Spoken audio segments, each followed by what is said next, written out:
As some of you may know by now, I am fascinated with the history of Las Vegas, and I know a lot of you are too. That said, Las Vegas has always been a city of change, even when we don't like it. Old hotels and attractions are constantly making way for new developments. Even though the skyline keeps changing, some experiences are unforgettable. So today I want to show you the shows, rides, and attractions that defined an era, dazzling visitors and locals and leaving us with nothing but the nostalgic memories. Oh, and full transparency, some of these I hadn't even been born yet. But I wish I had, so I could have seen and experienced the magic.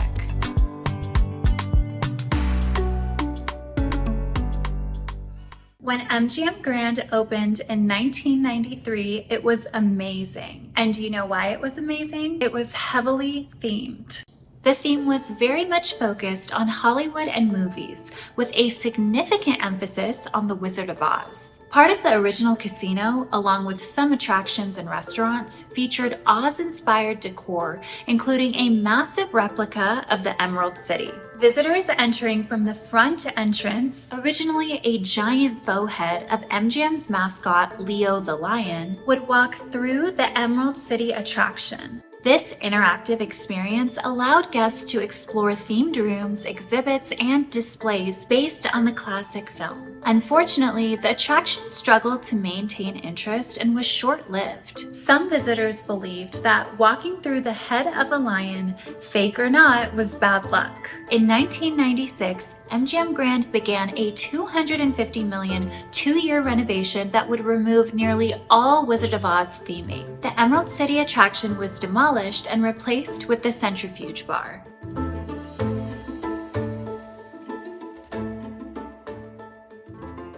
Once upon a time, MGM Grand had a full-blown theme park. MGM Grand Adventures was built along with the resort, opening in 1993.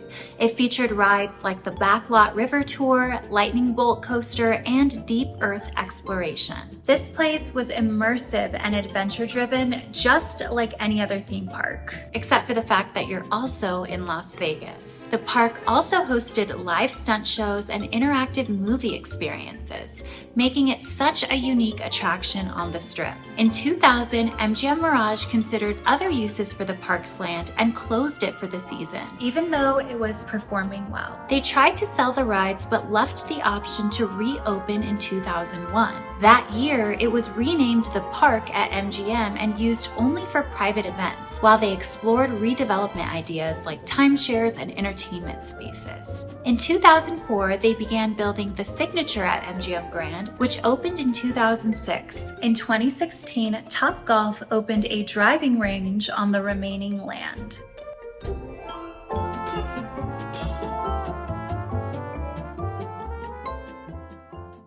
Did you know that real lions once roamed an area of the MGM Grand? The lion habitat at MGM Grand was a popular attraction that showcased live lions in a glass-enclosed habitat within the casino. It opened in 1999, and the exhibit allowed visitors to see lions up close while learning about their care and conservation. The lions were rotated in from a private sanctuary in Henderson to limit their time on display. The habitat featured rock formations, a waterfall, and a glass tunnel where visitors could walk beneath the animals. Despite its popularity, the lion habitat closed in 2012 as a part of a larger renovation at MGM Grand, and the space turned into Tap Sports Bar. The lions were returned permanently to the Lion Habitat Ranch, which remains open to visitors today.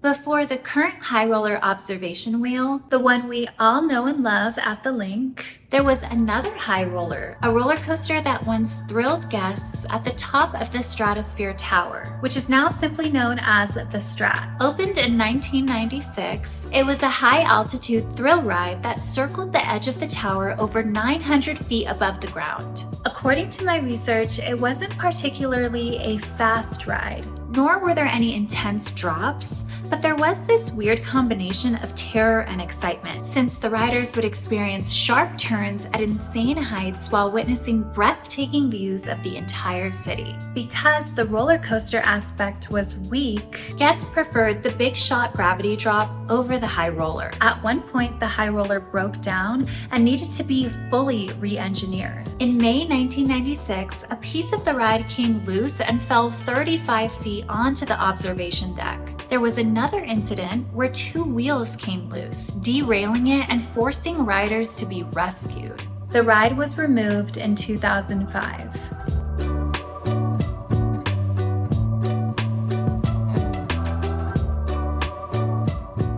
Speaking of which, there was once another roller coaster at a different North Strip property. Speed the Ride was a record-breaking roller coaster that opened in 2000. It launched riders from inside Sahara at speeds up to 70 miles per hour. The coaster blasted through a loop, raced down the strip, and then ascended a 224-foot tower before rolling backwards through the entire course. When it opened, it was one of the tallest and fastest roller coasters in Las Vegas. After Sahara closed in 2011, the ride was disassembled with plans to relocate it that never materialized. Some of its track sections were stored for years, but ultimately the coaster was scrapped. It's hard to believe that there was once a water park located right on the Las Vegas Strip. This beloved water park, located at the north end of the strip next to Sahara and Fontainebleau, or modern-day Fontainebleau I should say, operated from 1985 to 2004. It featured thrilling slides, wave pools, and lazy rivers, making it a perfect escape from the desert heat. Signature attractions included the 76-foot-high drop slide and 17,000-square-foot surf lagoon. In 2003, plans emerged to redevelop the site into a 50-story resort, leading to Wet n Wild's closure in September 2004. Several redevelopment proposals followed, including the failed Crown Las Vegas skyscraper and the canceled All-Net Resort project. In 2024, LVXP announced a new casino resort and NBA arena for the site, with plans to begin construction in 2025 and finish in 2029.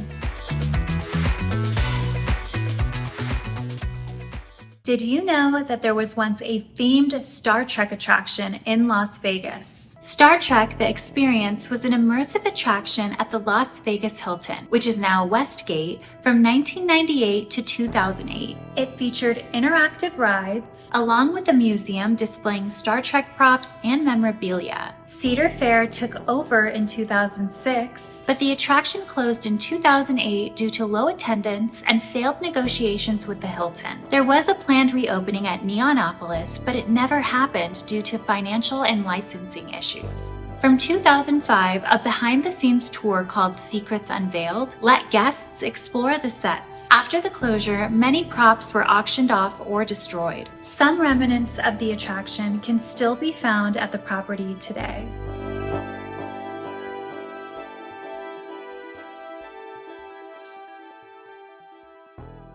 Large crowds would be drawn in nightly for an epic free show on the Las Vegas Strip. And I'm not talking about the Bellagio fountains. The Battle of Buccaneer Bay was a pirate show at Treasure Island. It was the original show and ran from 1993 to 2003. This rendition was a family-friendly spectacle featuring battles between British sailors and pirates, complete with impressive pyrotechnics and ship fights. In 2003, it was replaced with another version of the show, Sirens of Ti.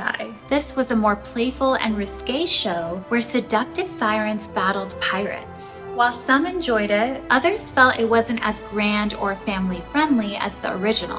High production costs, about $5 million a year, and safety concerns led to its closure in 2013. The show was shut down for retail development, and while the ships in Siren Cove remain, sadly no new performances have taken its place. At least not yet. In the 1990s, Las Vegas was in an era of family-friendly entertainment and attractions. Caesar's Magical Empire was considered one of the most immersive experiences ever created at the time. It opened in 1996 as a heavily themed dining and entertainment experience featuring the top magicians of the city. Guests entered through a simulated magical elevator and were led by Roman gladiators through dimly lit catacombs into an elaborate underground world. The centerpiece was a grand rotunda where visitors were taken to themed dining rooms with interactive waitstaff and magician hosts. After dinner, they could explore themed lounges and watch magic shows in unique theaters like the Pagoda Theater and Great Sultan's Palace. The experience was popular and profitable. However, its small capacity couldn't match the revenue potential of large concert venues. Caesar's Magical Empire closed in 2002 and was demolished to make way for a concert hall for Celine Dion. Did you know that we were going to have yet another themed casino on the south end of the Strip? The SkyVue Las Vegas Super Wheel was an unfinished Ferris wheel project near Mandalay Bay that never went beyond its concrete support columns. It was supposed to be the centerpiece for London Las Vegas, a 38.5-acre development that would have included a British-themed casino, hotel, and shopping area. Originally planned to open by New Year's 2012, the project faced many delays, with the opening date pushed back multiple times. Despite large investments, construction stopped in 2013, and by 2014, the removal of scaffolding suggested it was likely abandoned. The property was first listed for sale in 2015, sold in 2020, and put back on the market in 2022. Today, the site remains undeveloped, standing as a reminder of one of Las Vegas's ambitious but unrealized projects.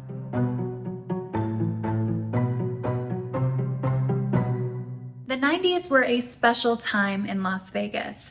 Animatronics were the craze. In 1993, the Excalibur Hotel and Casino, known for its medieval theme, introduced a 3-story animatronic dragon as a part of a nightly show, where it dramatically faced off against a mechanical statue of Merlin at a moat entrance. The fire-breathing dragon took 9 months to build, though a larger 6-story version had been considered. The show performed hourly each night. It featured impressive effects for the time, but was ultimately deemed underwhelming by many. In 2002 and 2003, the readers of the Las Vegas Review-Journal voted it the city's worst attraction. The show concluded around 2003, but the dragon remains hidden beneath the drawbridge as a silent relic of its era.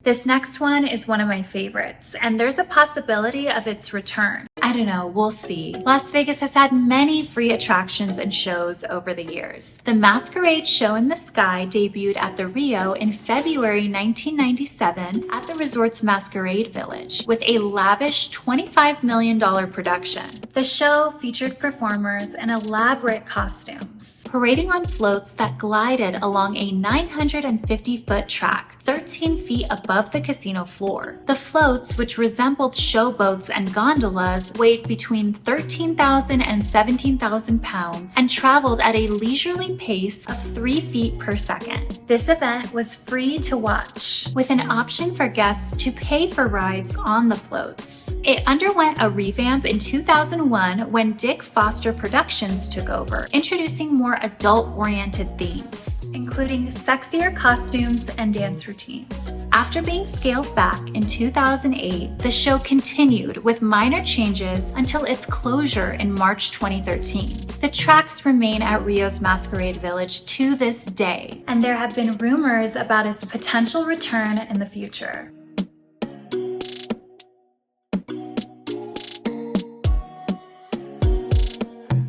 On August 23, 1993, Circus introduced their Grand Slam Canyon theme park. It was located in the hotel's west parking lot, covered by a huge pink-tinted glass dome. The park had a Grand Canyon theme, with attractions like the Canyon Blaster roller coaster, the Twist and Shout water raft ride, the Rim Runner log flume, and a laser tag arena. It also featured animatronic dinosaurs scattered around, which interacted with guests. However, after getting feedback that there weren't enough rides and things to do, the park closed for a 45-day renovation in 1994 and added new attractions like bumper cars, mini roller coasters, and a pirate ship ride. Despite these changes, it still struggled to keep up with bigger attractions on the Strip. In 1997, the park was rebranded as the Adventure Dome, marking a shift towards more thrilling rides and making it an indoor amusement park that would stick around for years to come.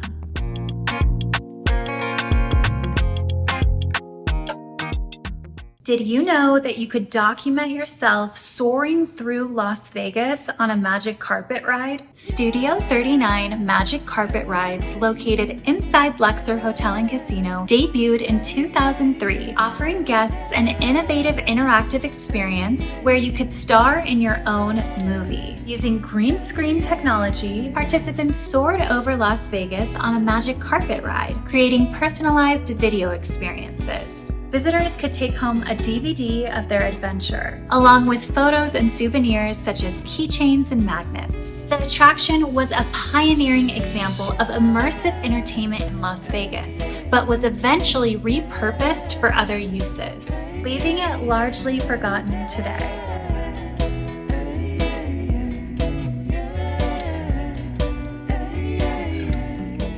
Speaking of Luxor, you could once travel on the Nile River through the casino. The Nile River ride was introduced when the Luxor Hotel opened in 1993. It was a part of the hotel's bold Egyptian theme. The ride took visitors through dark, mysterious corridors with Egyptian statues, murals, and water features, giving them a taste of ancient Egypt. It was a signature attraction that showcased the hotel's immersive design. Over time, the ride became less of a primary attraction as the hotel's focus shifted and eventually shut down in 1996. MGM Grand wasn't the only place you could see wild cats in Las Vegas. Siegfried and Roy, famous magicians and entertainers, had a show at the Mirage where they featured white tigers and lions. These animals were housed at the Secret Garden and Dolphin Habitat, which opened in 1990. It started as a sanctuary for the rare white tigers, lions, and a Thai elephant. Then in 1997, the attraction grew with the addition of a dolphin habitat, which became home to Atlantic bottlenose dolphins and helped support conservation efforts. The space combined entertainment and education, letting visitors get up close to these incredible animals. However, when Hard Rock International bought the Mirage in 2022, plans for a major resort overhaul led to its closure. The Secret Garden and Dolphin Habitat officially shut down on November 27, 2022, and the animals were moved to accredited sanctuaries for their continued care. The area is now being redesigned as a part of the Mirage's transformation into the Hard Rock Hotel and Casino. The iconic volcano show. Too soon? The Mirage Volcano first opened on November 22, 1989 as a free show on the Las Vegas Strip. It featured fiery eruptions, a waterfall, and dramatic special effects. Created as part of Steve Wynn's vision for the Mirage, it quickly became one of the most iconic sights on the Las Vegas Strip. For decades, it drew crowds in every night, captivating visitors with its fiery spectacle. On July 16, 2024, the volcano erupted for the last time, marking an end of an era and closing the chapter on a beloved Vegas landmark. Its removal is part of Hard Rock Las Vegas's plan to make way for a new guitar-shaped hotel tower.